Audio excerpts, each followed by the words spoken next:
সাম্প্রতিক সময়ে বাংলাদেশ ও মালয়েশিয়ার শীর্ষ নেতাদের বৈঠকে হালাল শিল্প খাতটি বিশেষভাবে আলোচনায় এসেছে। বিশ্বজুড়ে প্রায় $3 ট্রিলিয়ন এই বিশাল হালাল অর্থনীতিতে বাংলাদেশের অর্থনীতি বদলে দেওয়ার মতো সম্ভাবনা রয়েছে।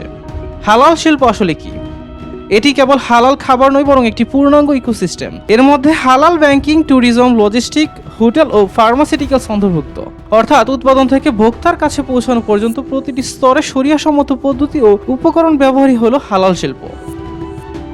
বাংলাদেশের সম্ভাবনা ও চ্যালেঞ্জ। মুসলিম সংখ্যাগরিষ্ঠ দেশ হিসেবে বাংলাদেশের সম্ভাবনা ব্যাপক হলেও প্রধান বাধা আন্তর্জাতিক মানের সনদ বা সার্টিফিকেশন। বর্তমানে ইসলামিক ফাউন্ডেশন ও বিএসটিআই আলাদাভাবে সনদ দিচ্ছে, যা কিছুটা জটিলতা তৈরি করছে। বিশ্বমানের ল্যাবরেটরি সক্ষমতা না থাকায় আন্তর্জাতিক বাজার ধরতে ব্যাক পেতে হচ্ছে। উদাহরণস্বরূপ, অত্যাধুনিক জবাইখানা ও সুনির্দিষ্ট সনদের অভাবে বাংলাদেশ মাংসজাত পণ্য মালদ্বীপ ছাড়া কোথাও পাঠাতে পারছে না। তবে ল্যাব সক্ষমতা বাড়িয়ে ও মালয়েশিয়ার অভিজ্ঞতাকে কাজে লাগিয়ে সার্টিফিকেশন সমস্যা দূর করতে পারলে 2030 সালের মধ্যে মালয়েশিয়ার 5,000 কোটি টাকার ডলারের হালাল খাদ্য বাজারে বড় অংশীদার হতে পারে বাংলাদেশ।